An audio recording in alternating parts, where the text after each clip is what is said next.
juga bukan, karena sementara ini yang mendanai belum dari pemerintah.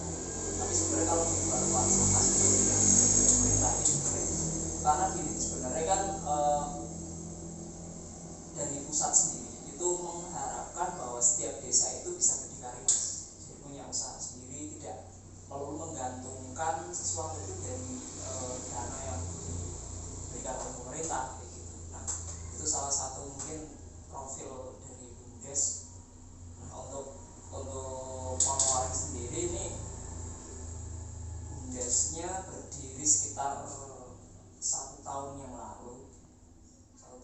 Kemudian kebetulan ada dana dari CSF dari PT Lut sampah kalau tidak salah itu. Kemudian dikelola. Ini kita masih sementara ini masih punya 2 subunit usaha. Ada ini ATK ya, fotokopi. Kemudian juga ada makanan kecil. Yang kedua adalah ini sampah.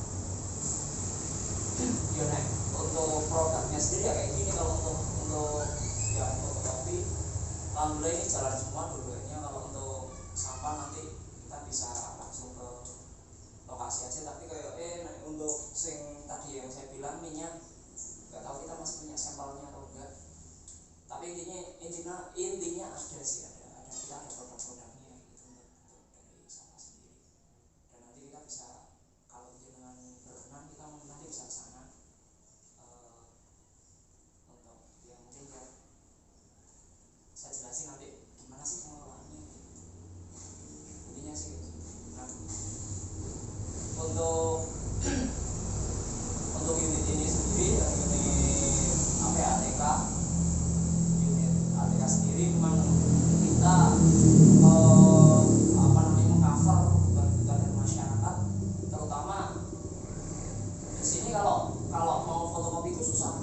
Jadi kalau mau fotokopi kita harus ke desa sebelah ya, agak jauh juga, sekitar 2-3 kiloan lah dari sini.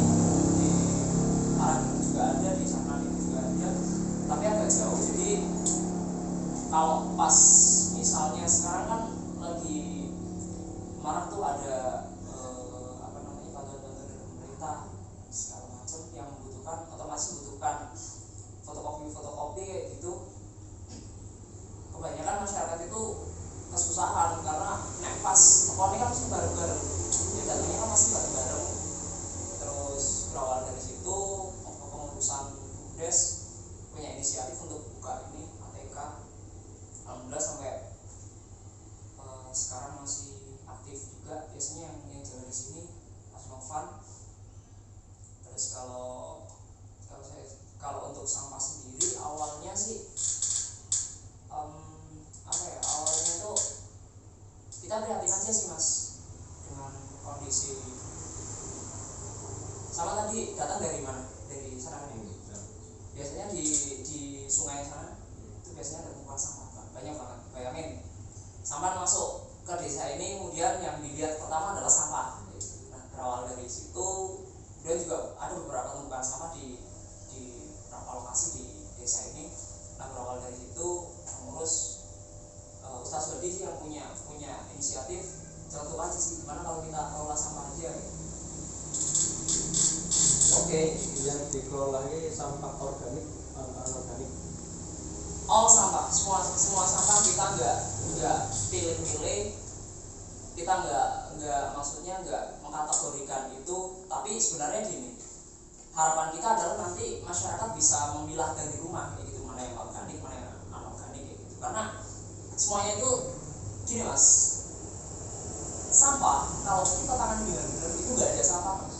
Semuanya bernilai jual semua. Contoh plastik ya, sembarang plastik sih, kayak plastik resep, plastik apa ya, itu bernilai jual. Dan kita sendiri juga menjual itu. Kita pilah-pilah sendiri ya, di sama tim yang ada di sampah, ada 4 orang. Jadi kalau udah ngambil dari masyarakat, kita pilah-pilah yang plastik sendiri, yang plastik putih sendiri, yang warna sendiri, itu punya nilai jual tersendiri. Kemudian yang organik kita jadi produk berupa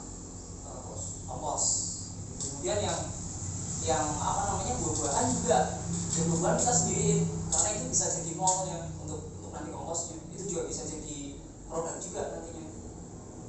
Jadi kan kompos itu kan butuh pengurai, namanya molase itu kita bikin sendiri. Seharusnya ya nggak seharusnya sih, ada juga kalau kita mau beli apa namanya itu biar komposnya bisa sendiri. Nah jadi kalau selama ini yang kesannya orang-orang kan wah yang diambil ya yang sama-sama bisa juga, kita semuanya diambil dan kita semuanya berusaha untuk mengurai. Nah kenapa juga saya ya mahasiswa tingkat akhir, kenapa saya mau kayak gitu? Ini ada sedikit agak-agak sentimen ya. Kita sering nih mahasiswa forward, ayo peduli lingkungan, tapi nggak ada aksi yang kontinu. Ya kan paling sekali doang kita bersih pantai juga, tapi cuma sekali. Buat apa kalau kata Mas tadi ya, saya setuju kayak gitu. Oke, itu bukan movement yang tidak bagus, itu movement yang bagus, tapi akan lebih bagus kalau itu menjadi movement yang kontinu. Nah, di sini actionnya saya berusaha untuk merealisasikan ideologi saya tentang lingkungan. Saya orang lingkungan, saya juga sering kolakor tentang lingkungan. Ayo kita peduli lingkungan, ayo kita jaga lingkungan. Nah, ini actionnya kayak gitu. Salah satunya sih kayak gitu.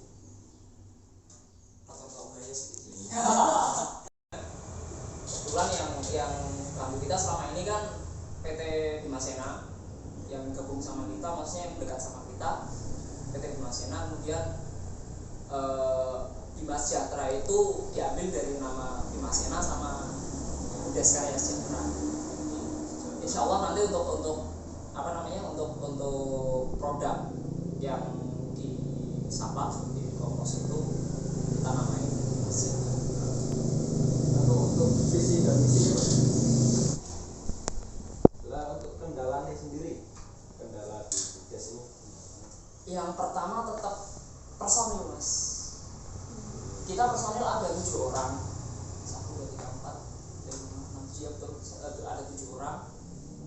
Kemudian yang lain pengawas kayak itu ya, sebenarnya pengawas banyak tapi gak masuk ke pengelolaan siapa. Yang pertama itu itu tadi personil. Di antara 7 orang tersebut yang benar-benar free cuma 3.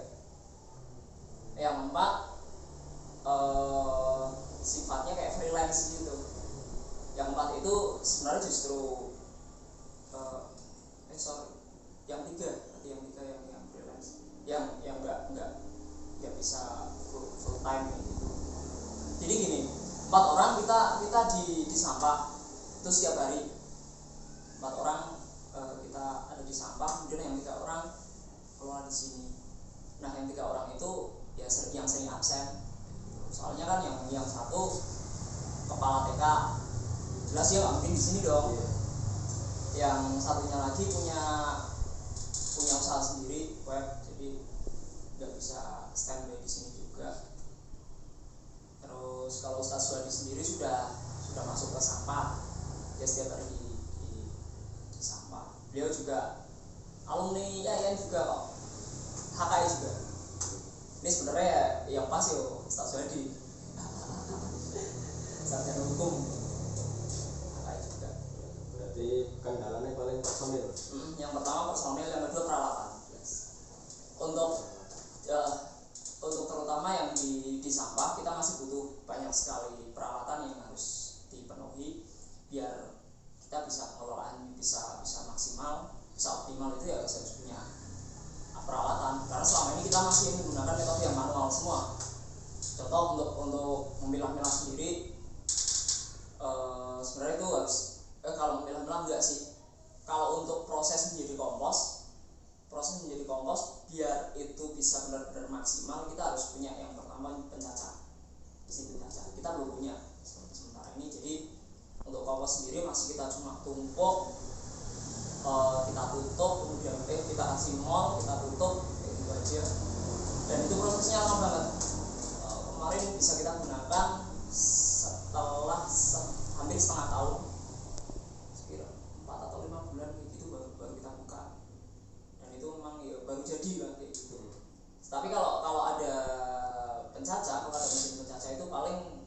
maksimal 1 bulan itu udah jadi bagus tuh untuk ongkos itu yang kedua. Yang ketiga mungkin edukasi ke masyarakatnya sih. Jadi masyarakatnya jadi harapan kita ini kan sampah, kalau dari divisi sampah itu sudah terpilah dari rumah. Nah itu edukasi ke masyarakatnya, sosialisasi itu susah banget. Kita setiap hari ngomong, Pak Bu, kalau sampahnya tolong dong dipisah-pisahin nih, gitu kan, yang plastik sendiri, yang itu sendiri, atau yang basah sendiri, yang kering sendiri, kayak gitu. Ini nyatanya susah banget. Itu jadi kendala. Seandainya itu bisa di masyarakat itu sudah bisa terpilah, kita kerjanya udah enak tuh. Dan pasti maksimal, optimal banget pasti. Untuk produk kan berarti sudah ada. Sekarang omsetnya, kalau dihitung omset kira-kira sudah mencapai berapa? Omset Apa masih digunakan untuk pribadi atau sudah diperjualbelikan? kalau untuk produk sampah, kalau yang itu yang apa namanya, ongkos, kita belum jual, kita belum menjual bebaskan sih, masih taraf apa namanya, percobaan dulu. Ya emang kemarin udah ada yang ambil berapa, cuman kita belum ngasih harga karena ini masih dalam taraf percobaan. Ini benar-benar sampahnya itu benar-benar berbahaya, apa namanya, bisa bagus nggak buat pertanian gitu. Tapi beberapa teman sudah ngambil. Kita belum bisa berbicara kalau omset untuk dari itu. Tapi kalau dari bahan-bahan yang lain kita udah bisa. Contoh kayak tadi kan ada yang dipilah-pilah tuh, ada plastik, ada apa namanya, botol-botol aqua, kosong kayak gitu kan. Kalau untuk itu seminggu kita bisa sampai 300.000 dalam seminggu. Yang udah berjalan beberapa kali, ketika kita pilah-pilah, ada plastik, ada botol aqua, ada ya pokoknya yang barang-barang rongsok kayak gitu, itu minimal 300.000 per minggu. Berarti di store ke pengepul. Ada pengepul yang datang. Nah itu juga kalau kita punya alatnya, itu yang jadi kendala juga. Kalau kita punya alatnya, itu sebenarnya itu bisa bernilai jual yang lebih tinggi. Karena kalau plastik sendiri itu nanti kan bisa dijadikan, kalau di melting itu namanya ada biji plastik. Nah, dijadikan biji plastik itu nilai jualnya lebih tinggi. Dan itu masing-masing plastik ada kastanya sendiri-sendiri. Malah justru yang paling mahal itu aqua gelas itu kalau udah jadi biji plastik 1 kilonya bisa 45.000. Ya syaratnya itu punya alatnya itu melting. Mulai dari pencacahnya, kemudian ada pencuci, kemudian ada pengering dan melting. Kalau kemarin sudah ada yang nawarin sih, cuman belum ACC, kita belum punya dana. Itu made in sendiri katanya, made in anak orang Batam juga, made-nya orang Batam itu cuma sekitar 35 juta. Tapi kalau untuk yang beli pabrikan satu alat itu udah sampai 200-an juta. Kalau made in sendiri bisa. Kembali ke yang tadi dua masuk. Itu kan cuma dibuat kompos, pakainya 4 ya. Ada keinginan menggunakan BFS gitu, masuk. Oh, BSF. BSF. Kita itu juga ke depan kita ada wacana di situ sih. Kita sudah punya tempatnya tuh. Cuma kemarin karena ya mungkin karena kita kurangan personil aja sih. Itu sudah punya acuan di situ sebenarnya. Saya juga sudah mulai ngumpulin informasi untuk bikin makot BSF. Sebenarnya keren juga tuh Mas, karena saya lihat di tempat kita makan banyak. Terus kalau cuma kita bikin kompos, kayaknya stok ngebludak kayak gitu kan. Kemarin sempat kita survei cek sama di sini di mana ya pos mana ya itu kemudian kenapa bisa mendukung kayak gitu kan bisa itu kan juga kendala juga. Oh iya, satu kendala lagi itu cuaca mempengaruhi apa? sangat mempengaruhi sekali. Gini, sementara ini kan kita untuk residunya kita masih bakar lah untuk biar habis itu bakar. Kalau pas lagi panas kayak gini ya mungkin satu kali angkutan itu residunya habis. Tapi kalau pas kemarin kita hujan berapa bulan itu sampai nggak bisa ngapa-ngapain sampai ya nanti bisa diurus.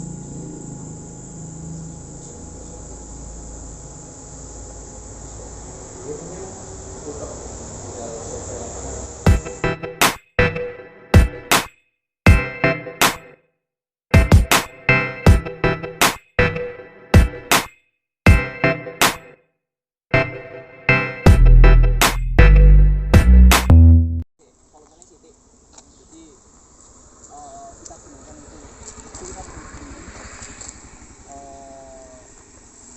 Referensi ini dari YouTube sih.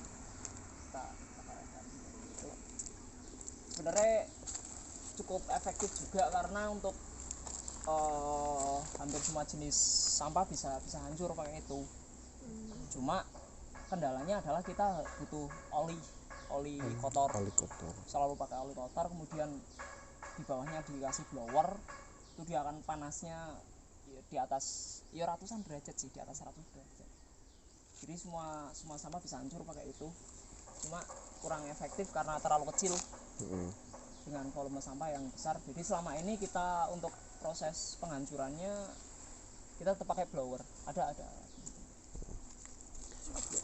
Yuk.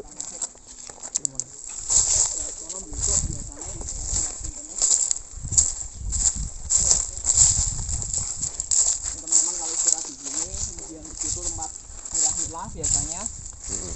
Jadi semua sampah kita pilah. Kalau tumpukan-tumpukan ini kompos. Ini yang kemarin sudah jadi. Ini sekitar 6 bulan. Kalau udah jadi dia nggak bau. Nah kayak gini. Cuma ini masih kasar karena masih banyak. Nah ini udah jadi kayak gini. Ini udah jadi. Dan sama sekali nggak berbau. Ini kalau yang jadi kayak gini. Ini kemarin teman udah ngambil, cuman kita belum komersil. Cuma kalau di pinggir-pinggir jalan sana sih 1 kilo bisa sampai 10.000. Berarti hitungannya pakai kilo tetap ya? Kalau yang kita kapan hari sudah studi banding ke Kalipucang. Di sana ada TPS 3R di sana produknya udah dikemasin 1 kilo, 1 kiloan. Itu mereka jual berapa sih, 4.000, tapi itu cuma daun-daun kering. Beda sama kita semuanya kita ambil. Dan ini nanti yang jadi kayak gini. Ini masih proses sekitar 2-3 minggu. Baru berarti Mas? Cek bau ini. Ini kayaknya agak gagal juga. Pasti lama ini. Kok agak gagal ke kenapa? Soalnya sirkulasi ada sirkulasinya dia harusnya kan tertutup terus. Baru seminggu sekali dibuka gitu. Harus benar-benar tertutup. Rapat sama ya ada sirkulasi. Lah, ini tempat apa nih Mas? Ini gudangnya tapi kok Dikunci. kontaknya ning ndi ini gudangnya ini. Bentar saya tak on.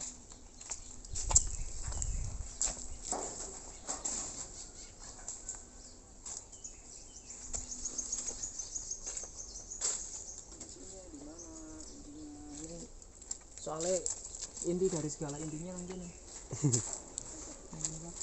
Intinya inti.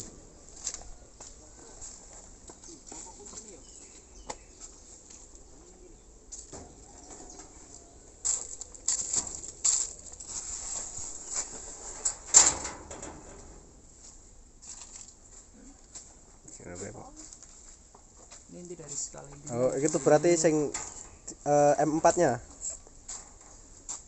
Awalnya kita pakai itu, cuman ini yang blong itu. Oh ya. Yang blong itu sama dengan M4, mall bikinan kita sendiri. Berarti sudah produksi sendiri. Produksi sendiri itu dari buah-buahan, buah sama sayur. Ini juga mall kita gunakan ini untuk yang ini campur. Jadi semua yang organik kita masukkan ke sini. Kalau itu khusus buah-buahan sama sayuran. Sayur. Itu udah sebenarnya bukan, itu udah bisa jadi pupuk juga, pupuk cair. Sebenarnya cuma kita gunakan mall untuk ini 1-2 lubang ini adalah kompos. Kalau ini kita pakai yang untuk eksperimen yang campur tadi, yang ini yang blok gede. Kalau yang itu yang khusus pakai itu. Berarti beda. Sebenarnya cuma eksperimen aja sih, buat perbandingan aja. Kalau kita pakai yang campur kayak gimana hasilnya, kemudian pakai yang murni molase, pakai apa tuh tadi, buah sama sayur, gimana hasilnya gitu. Karena untuk kompos yang sini kita masih eksperimen. Terus itu yang karung-karung yang plastik-plastik hitam-hitam itu adalah hasil dari pilah-pilahannya kita. Ada kemarin sebenarnya udah diangkut sih. Itu ada plastik isinya juga di dalamnya plastik tuh. Kalau itu yang kayaknya yang nggak punya nilai jual, yang ada foilnya, aluminium foil, kayak bungkus kopi gitu. Jadi itu yang jadi tambahan nilai jual kita, yang jadi tambahan untuk penghasilan kita juga. Dan untuk penghasilan kita sendiri nggak full kita masukkan ke kantong kita, enggak, tapi ada 10% kita kasih untuk pengelolaan di desa. Kayak gitu. Sementara ini masih bisanya 10% karena nilainya masih kecil. Ini yang sebenarnya kuncinya ada di sini, tapi kuncinya biasanya Mesti paten itu. Terus paten itu positif aja diterapkan. Makanya sebenarnya setiap minggu kita, kalau ini kan langsung tak pilah, jadi setiap minggu kita tetap menghasilkan minimal setiap minggu itu paling minimal itu 200.000. Mas, sing menjadi pertanyaan, tanah ini milik siapa? Untuk sementara masih Oh, ada punya Pak RW-nya sini. Untuk sementara kita masih nyewa. Ini juga salah satu kendala juga, karena tanah desa itu nggak ada yang di pinggir gitu ya, kita nggak bisa menggunakan tanah desa. Tanah desa semuanya saat ini masih bentuknya bengkok sawah, bengkoknya itu masih sawah, dan itu semuanya di tengah-tengah areal persawahan. Jadi ya mau nggak mau kita harus sementara nyewa dulu sih.